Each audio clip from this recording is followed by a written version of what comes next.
Voltamos com o programa Unidos Comunidade. Estamos recebendo agora duas responsáveis pelo movimento Parto de Gestação de Gente.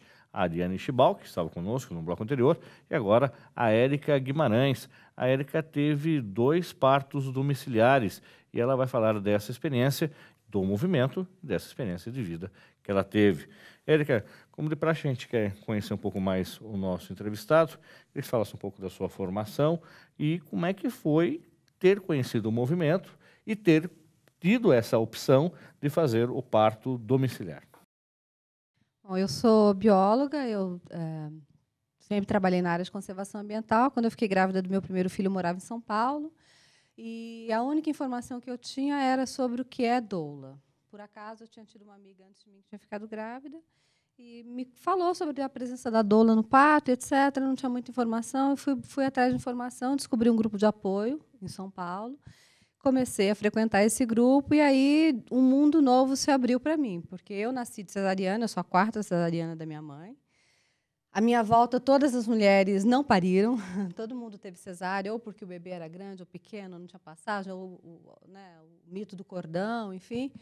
E, assim, enfim, em função da minha formação, eu sou bióloga, eu falava, não é possível que a nossa fisiologia deixou de funcionar. Quer dizer, que a espécie humana evoluiu ao longo de milhares e milhares de anos para poder ter um corpo perfeito para dar à luz, não é possível que isso não funcione mais, né? Então, isso me instigava muito, me intrigava muito. E aí eu descobri um grupo e aí eu tomei contato com o maravilhoso mundo do parto natural e do parto domiciliar.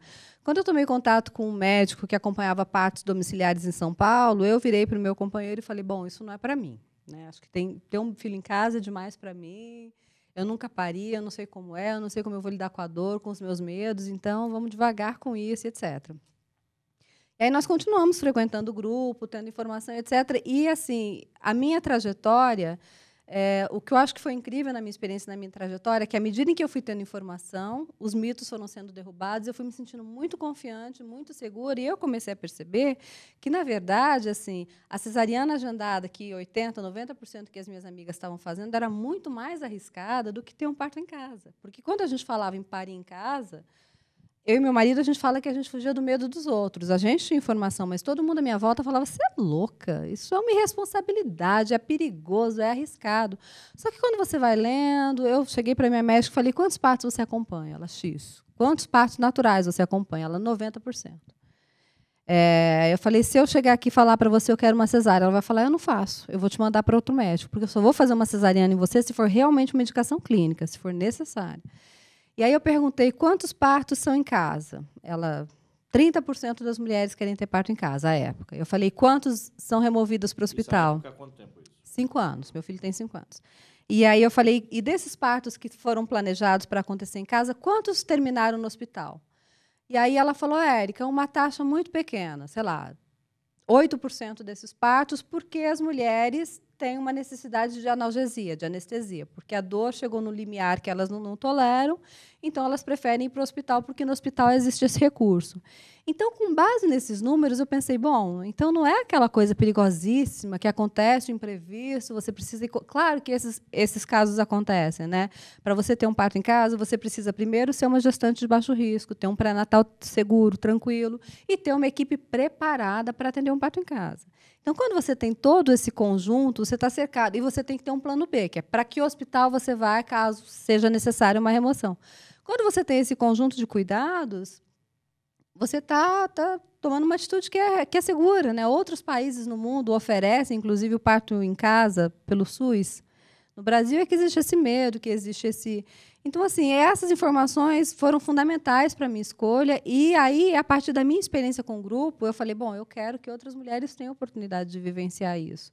E é por isso que, desde que meu filho nasceu, essa virou uma questão para a minha família, assim, para mim, para o meu marido, para a Gleise, que é minha cunhada idola, que também lidera o movimento hoje em Sorocaba, porque a gente percebeu que os grupos de apoio são fundamentais, são muito importantes para você ter informação e ajudar as mulheres a fazerem as suas escolhas com base em informação consistente. Aí você tem algumas fotografias que a gente vai ver, e depois a gente vai perguntar para a Ariane, que é ex-aluna da Uniso e fotógrafa, que, de repente, isso vira um congraçamento. A família está participando. Como é que fica esse mito também da eventual inibição, de repente, de ter o filho na frente de todo mundo, tá? Você tem umas fotos que a gente está vendo agora, que fazem parte do livro, Parto com Amor, e que, de repente, parece que está ali todo mundo celebrando isso. Como é que foi isso? Para mim foi fantástico, porque eu acho que é a antítese do que a gente vê no hospital, que é aquela coisa... Eu falava para minha médica, eu falava, mas eu preciso limpar minha casa no dia do parto? Ela falou, Érica, o seu filho vai passar pelo canal vaginal, vai ter contato com uma série de bactérias que são benéficas para ele. A sujeira que tem na sua casa é muito menos nociva do que uma eventual contaminação hospitalar, né? Um problema que a criança possa ter por estar no hospital, que é um ambiente, de fato, onde existem doenças, né? Existem pessoas doentes. Então, assim, essa informação toda foi sendo elaborada. E nascer em casa, para a gente, foi fantástico, porque, assim, no meu caso, na minha experiência, por acaso, minha mãe e minha sogra estavam na cidade quando meu filho nasceu. Não era o planejado, mas elas acompanharam o parto.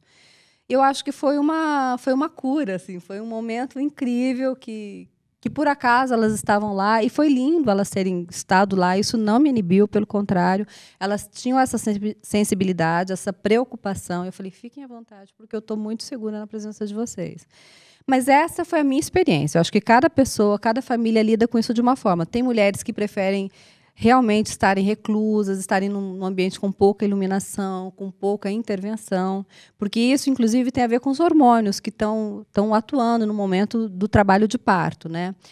Para mim foi tranquilo. Então, assim, foi lindo. Quando meu filho nasceu, estava todo mundo lá. Ele veio direto para o meu colo, a gente celebrou, a gente brindou. Meu marido pegou o meu filho no colo, foi a primeira pessoa a ter contato com ele. Então, foi incrível. Quando a minha filha nasceu, anos depois também em casa, com uma outra equipe, uma outra cidade, a gente viveu essa experiência. Então, eu acho que é isso, é quebrar esse tipo de mito também. O nascimento não tem que ser aquela coisa séptica, que você não olha, que você não tem contato, não necessariamente, né? Pode ser uma experiência mesmo de vida, uma experiência feliz, uma experiência... A criança tem que ser bem acolhida, bem recebida quando chega, né? O primeiro contato que ela tem com o mundo. Eu acho que até poderia ser uma pergunta que a Gleise podia responder, mas agora como psicóloga, mas você como mãe, percebe isso na vida do seu filho? Isso muda o comportamento, muda o relacionamento com você, o seu marido e as crianças? Isso tudo muda? Do que uma criança que, de repente, era nascida com uma tecnologia?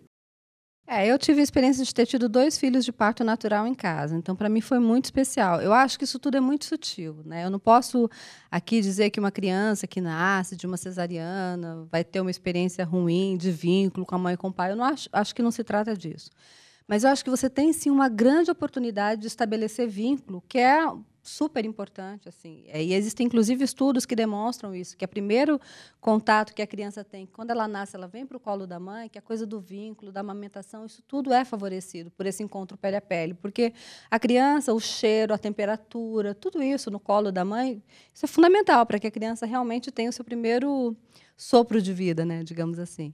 Então, assim, a minha experiência é que foi fundamental. Assim, o nascimento do meu filho causou uma grande revolução na nossa vida, na maneira como a gente vê, como a gente lida. A gente se engajou profundamente com esse tema, né? Então, hoje nós somos militantes, ativistas desse tema, porque eu gostaria muito, primeiro porque eu acho que a realidade obstétrica no nosso país precisa mudar e já está mudando, né?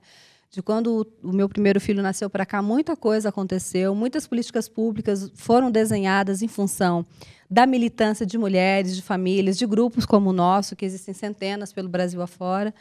Então, eu acho que isso é muito importante. Assim, foi uma experiência fantástica para mim, de vínculo, de relacionamento com o meu filho. Eu acho que eu passei a questionar tudo a partir da minha experiência de parto, né? Eu não aceitei o que o sistema me oferecia, que era uma cesárea agendada, né? Quem quer essa opção, o sistema oferece, essa pessoa tem esse direito, ela já tem. Mas quem quer o contrário, você tem que brigar muito, batalhar muito. Quanto tempo demorou o seu parto em casa? Na hora que você sentiu, olha, é hoje que vai nascer e tal, e aí? Foram 6 horas. 6 horas. O primeiro parto demorou 6 horas, o segundo foi um pouquinho mais demorado. Geralmente acontece o contrário, o segundo demorou um pouco mais, talvez umas 12. Mas foi muito rápido, assim. Tem a questão da dor, eu acho que a gente precisa ressignificar a dor. Muitas mulheres têm medo, claro que dói, mas não é aquela dor que a gente vê nas novelas e nos filmes, assim. Quando seu filho nasce, acabou a dor, você está bem, você está ótimo, você está plena. E é uma dor tolerável, porque se não fosse, seu corpo não estaria preparado para isso. E para aquelas mulheres que têm realmente o problema da dor, elas podem ter um parto natural no hospital com recursos de anestesia. É importante dizer que o trabalho da doula é justamente para aliviar a dor, né? Porque o aconchego, as técnicas não farmacológicas que a gente fala, de massagem, de cheiro, de acompanhar, de te dar um suporte, isso tudo melhora muito a sua experiência de dor. Então, por isso, a presença da doula num parto natural tem uma função interessante também. Ariane, você que agora é doula, está participando desse grupo e hoje você fotografa também. Tem algumas imagens que a gente quer mostrar, que você produziu, e enquanto a gente está mostrando essas fotos, como é que, de repente, alguns artistas, algumas celebridades, mulheres celebridades, que fazem até opção pela humanização do parto, isso contribui também, você acredita que esse marketing contribuiu para ampliar o parto natural? Então, o marketing... As fotos, vamos falar das fotos e também do marketing disso. Então, o processo de foto, na verdade, veio da minha experiência, né? Que no meu parto, no meu segundo parto, no nascimento do Pietro, eu tive poucas fotos, né? Tive quase nada. E, sou fotógrafa, marido cinegrafista, a gente não tem nenhum registro desse processo. A gente tem um vídeo simples, mas... o que precisa, né? O que faz parte desse processo? As imagens também fazem parte, para entender todo esse processo. Então, hoje eu trabalho com fotografia de parto, mas ela é o registro desde o processo do acolhimento da doula, da despedida de uma barriga, por exemplo, quando está estabelecendo um vínculo da doula com essa gestante. Todo o trabalho de parto, independente de tempo, né, do tempo que ele durar, eu registro os primeiros contatos do bebê com a mãe, do bebê com o pai, a primeira mamada. E isso, para as mulheres, né, para as mulheres que eu atendo, elas me relatam que faz muito sentido por conta delas entenderem todo o processo de uma visão externa, né? Que elas, durante o trabalho de parto, estão mergulhadas no processo, lidando com a dor, lidando com a contração, e não tem noção das posições que ficaram, do tempo, das falas, né? Desse acolhimento todo. Então, o processo de registrar os partos é registrar esse acolhimento, é registrar todo esse processo que a mulher passa. Recentemente, eu fotografei um parto que ele acabou numa cesárea, né? Foi uma cesárea necessária num hospital. E para essa mulher, ela veio me relatar que fez muito sentido, olhando as fotos, fez muito mais sentido ter esse final, né? Porque ela já estava muitas horas, tinha N complicações, né, com esse parto.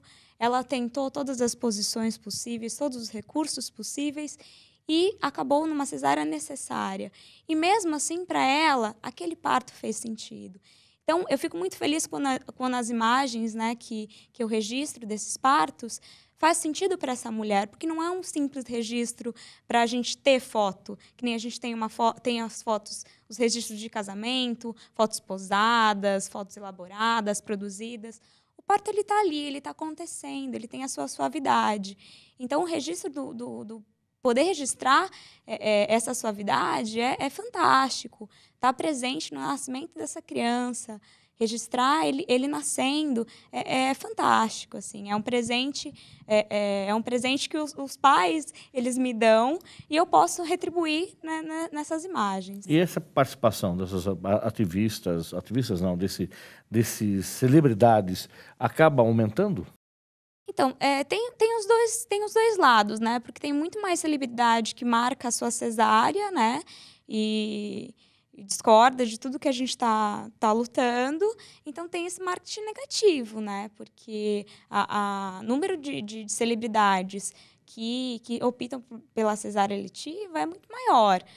São poucos que conhecem os grupos. Agora, recentemente, a Vanessa Camargo teve o seu parto normal, depois de uma cesárea. Coisas que, assim, vai derrubando mitos, principalmente nas mídias. Porque todo mundo fala, uma vez cesárea, sempre cesárea. E ela acaba derrubando esse mito de que não, você pode conseguir o seu parto normal depois de uma cesárea. Mas ainda são poucos casos. Quantas celebridades, assim, são poucos casos, assim. Érica, quem quiser fazer parte do movimento Parto de Gente, é isso? Tá, como é que faz? Como é que vocês se reúnem? Quem está nos acompanhando está pensando até já em engravidar, não está grávida ainda? Qual é o momento em que deve entrar no circuito, no grupo, para poder participar e ter um parto natural? Bom, o movimento Parto de Gente se reúne a cada 15 dias, quinzenalmente, no Centro Cultural Quilombinho, aqui em Sorocaba. Então, a gente tem encontros quinzenais, onde a gente fala sobre... É um encontro para a família, assim, não só para a mulher, né? A gente tem pais, avós, tias, enfim, famílias que se reúnem para dar apoio àquela gestante, enfim. Então, é muito importante esse acompanhamento também de toda a família, e os homens devem se sentir bastante à vontade, inclusive, para frequentar os grupos. Então, a gente se reúne quinzenalmente. A cada sábado, a gente apresenta um tema. Então, a gente fala sobre paternidade, sobre amamentação, sobre parto natural, sobre os mitos, sobre, enfim, sobre parto hospitalar, sobre vários temas.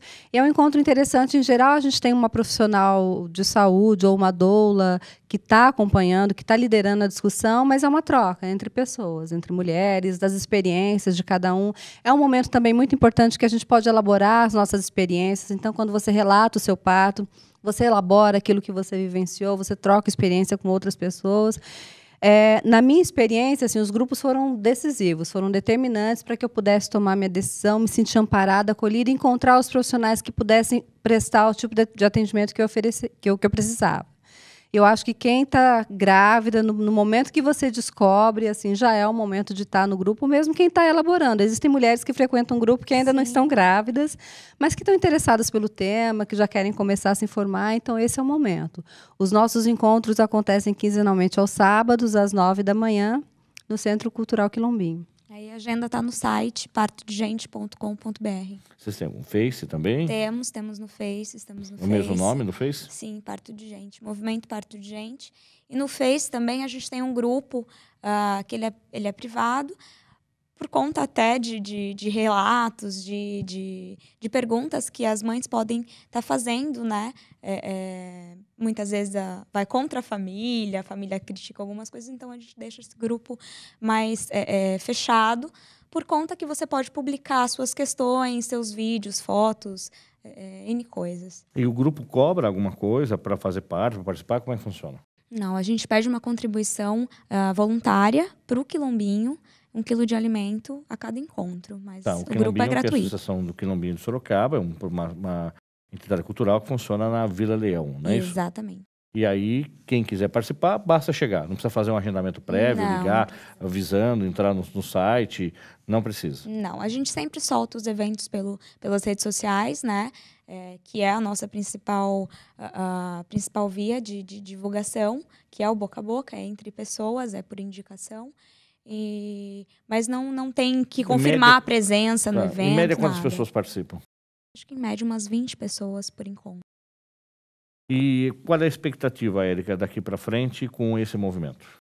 Olha, o movimento está crescendo bastante. Assim, aqui em Sorocaba existem vários grupos. O movimento Parto de Gente, especificamente, tem crescido bastante. Então, a gente tem hoje enfermeiras, parteiras, doulas, outros profissionais que são engajados com o tema, ativistas, como é o meu caso. Eu não sou doula, mas eu sou mãe, sou engajada com o tema. Além dos encontros que a gente faz para esclarecer, para informar, enfim, as gestantes, etc., a gente também tem trabalhado nas políticas públicas de saúde aqui na cidade de Sorocaba. Então, nós acompanhamos a Conferência Municipal de Cultura, que aconteceu recentemente.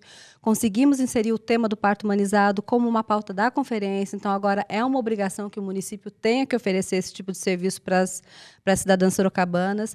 Eu acho bastante importante a gente também falar sobre isso, porque um parto humanizado é algo que tem que ser uma política mesmo de município, de estado, né, de governo. Não é só uma mulher que tem a oportunidade de fazer um parto na iniciativa privada que vai ter esse atendimento justo e respeitoso, como a gente espera que ele seja. Então, a gente tem também esse braço de trabalhar com políticas públicas. Tivemos recentemente uma audiência pública na Câmara dos Vereadores de Sorocaba, por influência nossa, iniciativa de um vereador aqui da cidade, que promoveu uma audiência para discutir violência obstétrica na cidade de Sorocaba, que essa é uma questão. Muitas mulheres têm relatado que têm sido vítimas de violência, de maus tratos, de palavras agressivas dos profissionais no momento que deveria ser o momento de maior acolhimento, que é o momento que elas darão à luz aos seus filhos. Então, a gente tem feito esse movimento também, de batalhar pela criação de uma legislação que permita sempre a entrada da doula como acompanhante das gestantes, que permita a oferta de parto humanizado. O Ministério da Saúde tem um programa chamado Rede Cegonha, do qual Sorocaba ainda não faz parte, que oferece treinamento e condições para que os hospitais se adequem para migrar para o parto humanizado, digamos assim. Então, a gente tem trabalhado também nessa direção das políticas públicas. Ok. Muito obrigado pela presença de vocês, sucesso e que vocês consigam ter aí uma participação cada vez maior e que esse movimento cresça. Obrigado, Arene. O programa Uniso Comunidade fica por aqui. Se você tiver alguma sugestão para o programa, envie para unisocomunidade@uniso.br ou na nossa fanpage lá do Facebook. Curta lá, é Uniso Comunidade. E agora você também pode rever todos os nossos programas que já foram ao ar no nosso canal no YouTube. Basta entrar como Uniso Comunidade. Agradecemos a sua audiência e até o próximo programa. Até lá!